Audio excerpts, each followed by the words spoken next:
Praise the lord. గత 10 రోజులుగా సమాజానికి దూరంగా 3 సంవత్సరాలు దేవుని పని నిమిత్తం సెల్ ఫోన్ పక్కన పడేసి మా భార్యాభర్తలు వెళ్ళిపోవాలనే నిర్ణయంలో మేమెవరికైనా బాకీలుంటే అవి తీర్చేసి మాకు రావాల్సిన బాకీలు తీసుకోవాలన్న ఆలోచనతో నేను 2017లో మా రక్త సంబంధి చిన్న సంబంధాలు నా దగ్గర ఉండవండి, అన్నీ పెద్ద పెద్దవే ఉంటాయి. 2017 కూడా 16 అనుకుంటాను ఉంటాయి. కాకపోతే ఒక పేద సంబంధాలు చూసే మీడియేటర్ నాకు అప్పట్లో చెప్పగా ఆ చెప్పిన వ్యక్తి అయితే అప్పటికే నా రక్త సంబంధి నేను చనిపోయిన వాళ్ళందరూ కలిపి 11 రోజులు పక్షినీళ్ళు పడతారు, మైళ్ళు పడతారు వాళ్ళందరూ 3 రోజులను. అలాంటి వ్యక్తులు పేర్లు చెప్పడం ప్రస్తుతానికి ఇష్టం లేక నేను చెప్పట్లేదు. వాళ్ళు అస్తమానం ఫోన్లు చేయడం, మాట్లాడడం అదిగా అబ్బాయి కూడా అంటే నాకు రక్త సంబంధం చెప్పాను కదా, ఆ అబ్బాయి కూడా నాకు 9,000 జీతం, నాకు పిల్లని ఎవరు ఇవ్వట్లేదు. కోటపాడు అనే గ్రామంలో తల్లిదండ్రులు లేని అమ్మాయి, చెయ్యి చొట్టయిపోయిన అమ్మాయిని నాకు ఇచ్చి పెళ్లి చేసేస్తున్నారు అని చెప్పినప్పుడు ఈ పేదింటి పిల్లనే ఈ అమ్మాయిని కట్నం ఇవ్వలేని అమ్మాయిని కుదుర్చిపెట్టాను. మధ్యవర్తిగా ఉండి కుదుర్చిపెట్టాను. ఆ కుదర్చడానికి కూడా ఇల్లు వాకలు పెళ్లి చూపులు అవన్నీ మీకు తెలిసినవే. ఒక కోమట్లలో ఒక సంబంధం పెళ్లి చూపుల దాకా రావాలంటే 3 వంతులు పెళ్ళైనట్లు లెక్క. ఆ రోజు ఉదయం 9 నుంచి ఫోన్ల మీద ఫోన్లు. పెళ్ళి కొడుకు నాకు మేనల్లుడు అవుతాడు, వాడికి నాకు అన్నయ్య అనే వరుస అయ్యే వ్యక్తి, బావ అనే వరుస అయ్యే వ్యక్తి చాలామంది ఫోన్ల మీద ఫోన్లు చేసి బేగొచ్చి ఉదయం 10 గంటల నుంచి రమారమి 2 గంటల వరకు సాగింది. రూపాయి కట్నం ఇవ్వలేని వ్యక్తుల చేత లక్ష పైన కట్నం 1,50,000 వరకు లాక్కొచ్చాను. ఆఖరికి మరి పెళ్ళికొడుకు తల్లి మరి అక్క అవుతుంది కదా, మీకు తెలిసిందే మేనలుడంటే. ఆ 10,000 అడిగితే వాళ్ళు ఇవ్వనంటే మళ్ళీ గదిలోకి తీసుకెళ్ళి ఆ పెళ్లి కూతురు తల్లిదండ్రులు బతిమాలేను, మీరు నాకు రూపాయి కమిషన్ ఇవ్వకపోయినా పర్లేదు ఇవ్వండి, మా అక్క బాగా చూసుకుంటుందని. అయితే ఈ మీడియేటరు అప్పటికే నన్ను సంటుతున్నాడు, నువ్వు చెప్పేవా లేదా డబ్బుల కోసం. రక్త సంబంధికులు కదా అని నేను చెప్పలేదు. ఎంత కావాలని అడిగాడు. వాళ్ళు అప్పటికే 30,000 అని చెప్పి నేను తీసుకొచ్చిన మీడియేటర్ చెప్పగా వెళ్ళిపోయారు. ఒకరు భోజనాలు తినేసారు, వెళ్ళిపోతున్నారు తప్ప కష్టం పట్టించుకోలేదు. ఎవరి వల్ల ఈ కార్యం జరిగింది, ఎవరు శ్రమిస్తే ఇంతవరకు జరిగింది అన్నది అక్కడ చెప్పాను కదా. అక్కడికి వచ్చిన సెటిల్మెంట్ రోజు కూర్చున్న ఆ 15 మంది ఎవరైతే ఉన్నారో అందరూ నేను చనిపోతే వెంటనే పక్షినీళ్ళు మైళ్ళు పట్టే వ్యక్తులే అందరూను.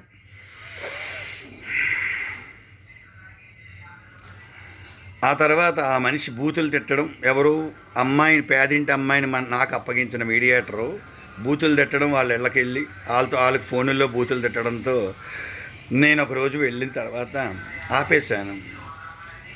వీళ్ళు బూతులు తిట్టుకుని ఉంటే నేను ఆపేసి దేవుని దైవత్వం కలిగిన వ్యక్తిగా అందులో మళ్ళీ నా లౌక్యం ఉపయోగించి ఆ మీడియేటర్ని తప్పించి ఇప్పుడున్న వ్యవస్థ అప్పుడు ఈ మీడియేటర్ని తప్పించి ఈ మీడియేటర్కి ఇవ్వకుండా మొత్తం డబ్బులు వాళ్ళ దగ్గర నేను లాగివచ్చు, ఏమి ఇచ్చినా సరే ఏం చేసినా సరే.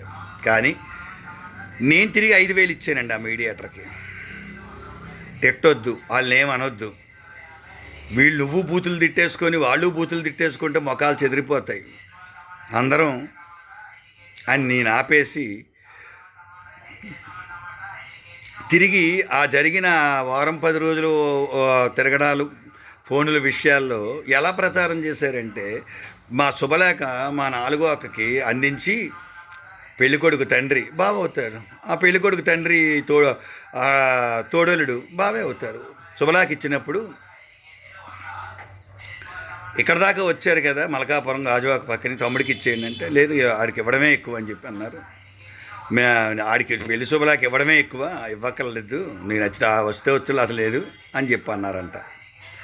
పెళ్లి బస్సు ఆపేశానంట. ఆ గ్రామం ఏదైతే మీ గ్రామం పేరు చెప్పలేదు, పెళ్లి బస్సు ఆపేశానని చెప్పారు. ఇది ఎందుకు మీకు చెప్తున్నానంటే ఇన్ని సంవత్సరాల్లో లేనిది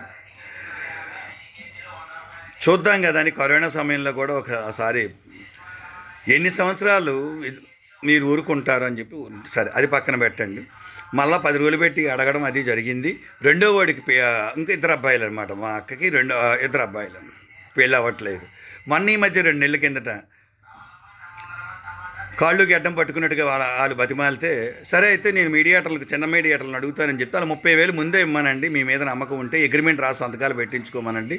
ఆ గ్రామంలో మీకు అంత మంచి పేరు ఉంది కదా, రూపాయి ఇవ్వకపోయినా సరే మీరు వాళ్ళకి సర్వీస్ ఇచ్చారు కాబట్టి అదే గ్రామంలో పెళ్ళికి మిమ్మల్ని పిలవడాలు, కొంతమంది మీ ద్వారా కుదరకపోయిన 5 6 10 పెళ్లి చూపులు జరగడాలు జరిగితే 20,000 ఇచ్చారని చెప్తున్నారు కదా, మీకు అంత మంచి పేరు ఆ గ్రామంలో ఉన్నప్పుడు ఇవ్వండి అంటే 30,000 కాదు 10,000 ఒకేసారి ఇస్తాము, మిగతాదేమో చెక్ అది రాసిస్తామని చెప్పి కాళ్ళు గడ్డం 2 నెలల కింద పట్టుకున్నారు. నేను మరి వాళ్ళు అంగీకరించలేదు, నేను ఊరుకున్నాను. నేను చేయలేని దానికి నాకేంటి అని ఊరుకున్నాను.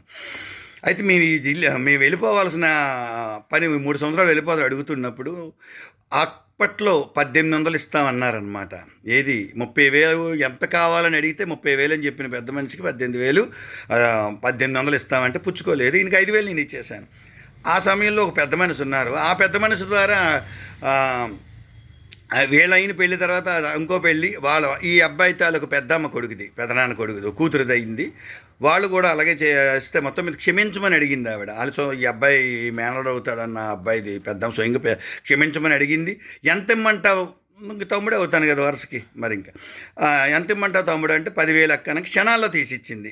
ఓకే, అది కూడా ఆయన ద్వారా జరిగిందని ఆ రోజు పెద్ద మనిషి దగ్గరికి వెళ్ళడం, నేను ఇంకో మనిషి వెళ్ళడం, వెళ్ళిన తర్వాత ఆయన ఇంటికి వెళ్ళండి అని చెప్పడం, ఇంటికి వెళ్ళిన తర్వాత చెప్పడం. కానీ పెళ్లి కూతురుకి మాత్రం, అమ్మాయికి మాత్రం సెల్ ఫోన్ మీద నువ్వు ఇది వేసుకున్నావు కదమ్మా, సెల్ ఫోన్ ఖరీదంతా సెక్యూరిటీ కింద వేసుకున్నావు అంటే దేవుడిలా కాపాడుతుందని. అలాగే దేవుడు ఎక్కడో ఉండడమ్మా, దేవుడు మనుషుల్లోనే ఉంటాడు. ఇలాంటి వాళ్ళ వల్లే వీళ్ళకి ఏమైనా అన్యాయం జరిగితే మాత్రం ఈ రోజుకి కావదమ్మా, రేపటికైనా ఆలోచించుకోండి, అది చాలా తప్పమ్మని చెప్పడం జరిగింది.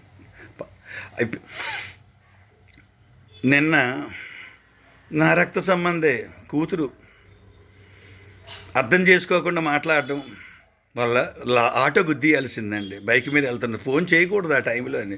ఎంత మూర్ఖంగా మనుషులు తయారవుతున్నారంటే అంత మూర్ఖంగా మనుషులు తయారవుతున్నారు. ఆటో గుద్దీయాల్సిందండి నన్ను. అంత బ్రెయిన్ పాడు చేసింది ఆవిడ. కూతురే అవుతుంది. వాళ్ళ ప్రవర్తనలు, వాళ్ళ మాటలను యజుబేల్లాగా తయారు చేసి చెప్పుడు మాటలు. పాస్టర్లు అలాగే తయారయ్యారు. ఒక రకంగా చెప్పాలి, కుటుంబాన్ని విచ్ఛిన్నం చేద్దామని కూడా ప్రయత్నించారు మా కుటుంబాలు. అట్టిండి అయితే నిన్న అక్కడికి వెళ్ళడం, మాట్లాడడం జరిగింది. రాత్రి 11 వరకు కేకలు, అరుపులు, బూతులును. ఏది భావన వ్యక్తి పిలిచికిరా, బస్సు ఆఫీస్ని అన్నావు కదా, నీ సొంతక్క మీ సొంతానే చెప్పారు కదా తీసుకురా అన్న. తప్పనిసరిగా ఫోన్ నెంబర్లే ఇస్తాను మీకు, రాత్రి 11 అయింది, రేపు పొద్దున ఫోన్ చేయండి అని పెద్ద మనుషులతో అన్న. పెద్ద పావు గంట సేపు నోరులు ఎట్టాడు. నేను అంతకంటే తప్పదు ఇంకా.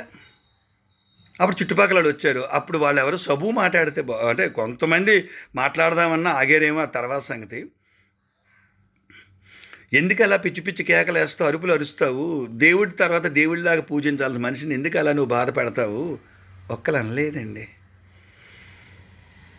నువ్వు అడగమంటే కదా అడిగారు అవతల కూడానా. ఎందుకు, ఏం తప్పు చేశాడు? తిరిగి నువ్వు రూపాయి ఇవ్వకుండా తిరిగి 5,000 ఆ మీడియాటర్కి ఇచ్చినందుక నువ్వు అలా పిచ్చి పిచ్చి కేకలు వేస్తున్నావు అనలేదండి. ఆ మాట హృదయానికి కొన్ని గాయాలండి, మానసికంగా కొన్ని గాయాలండి. పూర్వం చెడు విషయాలు ఏవైనా ఆ గ్రామానికే వెళ్ళి, ఇప్పుడు అలా అది యూట్యూబ్లు వచ్చాక, వాట్సాప్లు వచ్చిన తర్వాత మొత్తం అంతా బురద జల్లి, పెంట జల్లి, మూత్రం జల్లి, ఊళ్ళ మీద జల్లినట్టు జల్లుతున్నారు జనాలు అందరూ. అంత చండాలం చేసేస్తున్నారండి. మూర్ఖత్వం పెరిగిపోతుందండి. ఇప్పటికైనా వాళ్ళ మనసులు మారి ప్రార్థన చేయండి, దేవుడిని అడగండి, మీ దేవుళ్ళని. వాళ్ళ మనసులు మారి, హరిబాబు అనేవాడు కష్టం ఉంచుకోకూడదు, తిరిగి 5,000 నష్టపోయాడు మా వల్ల, అది జరగకూడదని. ఎంతమందికో 35 ఏళ్ళు వచ్చేసాయి ఆడికి. అప్పుడే ఆ అన్నయ్యకి పెళ్లి చేశాను కదా, 9,000 చేతి, ఆడికి ఇప్పుడు 20,000 చేతి పెళ్ళి అవ్వకుండా ఉంటే 35 ఏళ్ళు వచ్చేసాయండి. ఇలాంటి కేసులు ఎన్నో ఉన్నాయండి, ఎన్నో. 100 ప్రత్యక్షంగా, పరోక్షంగా 200 పెళ్ళిళ్ళు. గత 40 ఇలాంటి వాళ్ళందరినీ చూస్తుంటే వ్యవస్థలోని డబ్బు పిచ్చి ఎందుకు ఇంతలా పెరిగిపోయిందా? ఎందుకు ఇంత డబ్బు పిచ్చి వ్యామోహం పెరిగిపోయింది, ఏం పట్టుకెళ్ళిపోదామనో. నేను ఆ రాత్రి 11 గంటలప్పుడు తిరిగి వస్తున్నప్పుడు గోతులో పడిపోయింది నా బండి. దేవుడు తప్పించాడు క్షణంలో. ఇలాంటి ప్రమాదాలు ఎన్నో, సుడిగుండాలు, అగ్నిపర్వతాలు, పెను ప్రమాదాలు ఎన్నో ఇప్పటివరకు తప్పించుకొచ్చాడు. కోటపాడు దుర్గాకృష్ణ వీడియో పెడుతున్నానండి. వాళ్ళ వియ్యంకుడు పార్వతీపురం పసుమూర్తి సీతారాం. మేము ఇంట్లో 2 కోట్లు అప్పటికి 10 నిమిషాలు 10 రోజులుగా మాటలు జరుగుతున్నాయి. నన్ను సెటిల్మెంట్ కూర్చోబెట్టారు. గదిలోకి వెళ్ళి మాట్లాడుకొచ్చేసి ఏమీ కట్నం పుచ్చుకోవట్లేదని చెప్పి అదే వీడియో అండి. అది ఎలా మాట్లాడారు గమనించండి. కోటపాడు చేయమన్నాను. కోటపాడు పంచాయతీల శివాలయంలో భయపడ్డాడు పెళ్లి కొడుకు తండ్రి, అదే దుర్గాకృష్ణ. ఆ తర్వాత పాకిరాపేట పిల్లనాలు చేసుకున్నారు, చెప్పకుండా 1,60,000 ఇచ్చారులేండి. ఎందుకు ఇలా తయారవుతున్నారో అంచెదినాల్లో నాకు అది చదవండి, అది కూడా నెరవేరిపోతుందేమో, అది కూడా నాకు అర్థం అవ్వట్లేదు. తిమోతికి రాసిన పత్రికలో ఉన్నది. వీళ్ళేమో మనుషులు ఉండగా కూడా దానికి సబూ చెప్పడమేమో ఎవరు, సింహాచలం. ఏమండి, సింహాచలం దాసరి చంటి పిల్లలు లేరు, కోటీశ్వర్లు పిల్లలు లేరు, సబూ చెప్పలేదండి. కళ్ళ ముందే చేసాడు. తిరిగి గదిలోకి వెళ్ళి మాట్లాడుకొని వచ్చేసి కట్నమేమీ పుచ్చుకోవట్లేదు. 2 కోట్లు నాకు సమక్షంలో నా ద్వారా 10 రోజులు పెట్టి మాట్లాడుకొని ఈ కట్నమేమి పుచ్చుకుంటే ఏం చచ్చిపోయి మొన్నే అట్నార్థం కింద చచ్చిపోయాడు. ఏం పట్టుకుపోయాడు భూమి మీద? పిల్లలు లేరు, గాలికి దులికి పోవడమే కదా ఆస్తి. చెప్పే సొబ్బువైన మాట సవ్యంగా చెప్పాడా దాసరి చంటి సింహాచలం? ఎందుకు ఇలా చేస్తున్నారో డబ్బు కోసం అర్థం అవ్వట్లేదు. కనిపించే మనిషిని ప్రేమించలేని వాళ్ళు ఈ బొమ్మల్ని మొక్కుతున్నారు, రాళ్ళు మొక్కుతున్నారు, కర్రలు మొక్కుతున్నారు, కాగితం మొక్కలు మొక్కుతున్నారు. మనిషిని ప్రేమించలేని ఈ విధవాళ్ళందరూ ఎలా మొక్కుతున్నారో నాకు అర్థం అవ్వట్లేదు.